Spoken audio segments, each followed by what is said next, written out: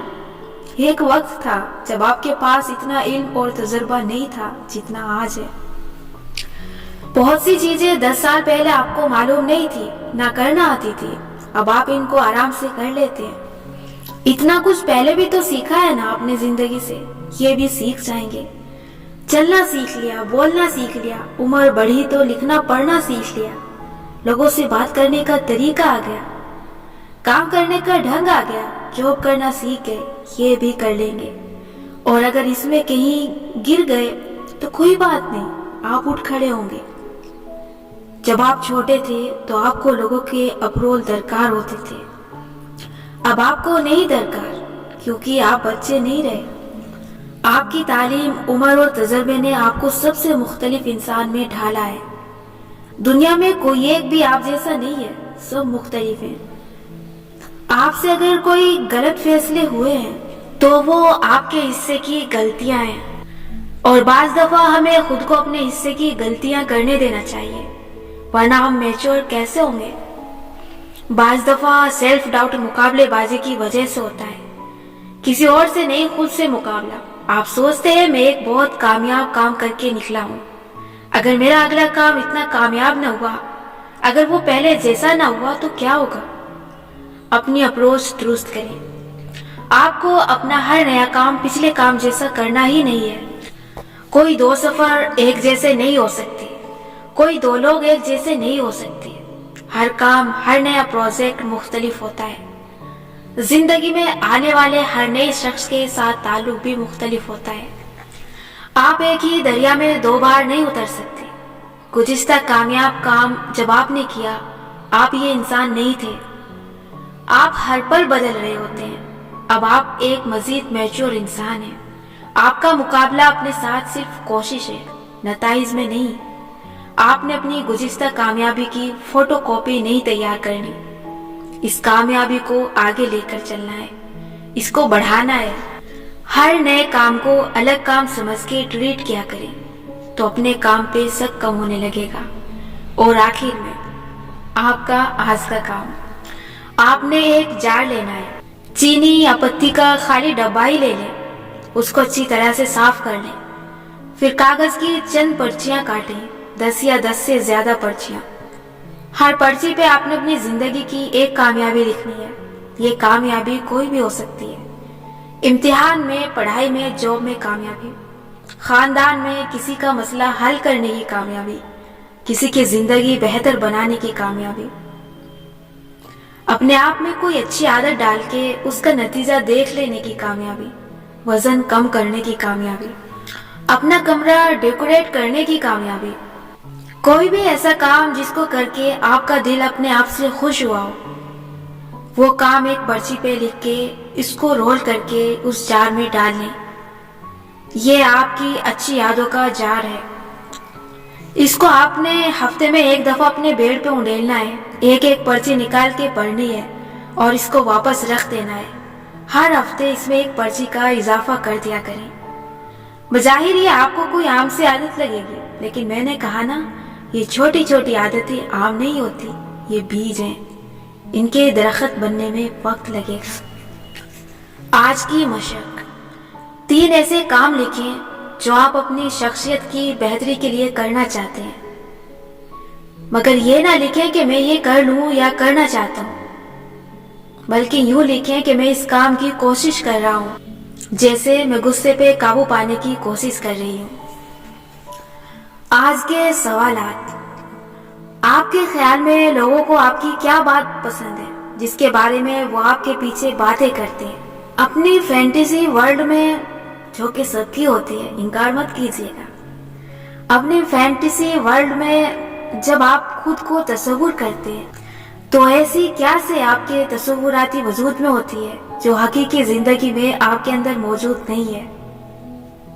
وہ کون لوگ ہیں جن کا اپروول آپ کو چاہیے ہوتا ہے، یعنی آپ چاہتے ہیں کہ وہ آپ کی تعریف کریں اور آپ کی کامیابیوں کو تسلیم کریں؟ اپنے کس طرح کے کاموں یا خوابوں پہ آپ کو لوگوں کی تعریف یا توصیف کا انتظار رہتا ہے، چاہے سوشل میڈیا پہ ہو یا حقیقت میں؟ کیا بچپن میں یا اسکول کالج میں آپ کی کسی خامی کا مذاق اڑایا جاتا تھا؟ کیا کبھی کسی نے آپ کی کسی صفت کی وجہ سے آپ کا کوئی نک نیم رکھا، اور کیا آپ کو وہ نک نیم پسند تھا؟ کیا آپ نے اپنا غلط نک نیم رکھنے سے کسی کو منع نہیں کیا؟ کیا آپ اب لوگوں کو اس نک نیم سے خود کو بلانے سے منع کر سکتے ہیں؟ لوگوں کی کس طرح کی باتیں آپ کو اپسیٹ کرتی ہیں؟ اپنی کس خامی کا تذکرہ ہونے پہ آپ جذباتی ہو جاتے ہیں اور چاہتے ہیں کہ اس بارے میں کوئی بات نہ کرے؟ آپ کو اپنے گھر والوں یا اپنے قریبی دوستوں سے کس شے کی شکایت ہے؟ جب کوئی کام مشکل ہو جائے تو آپ اسے چھوڑ دیتے ہیں یا آخر تک پہنچاتے ہیں؟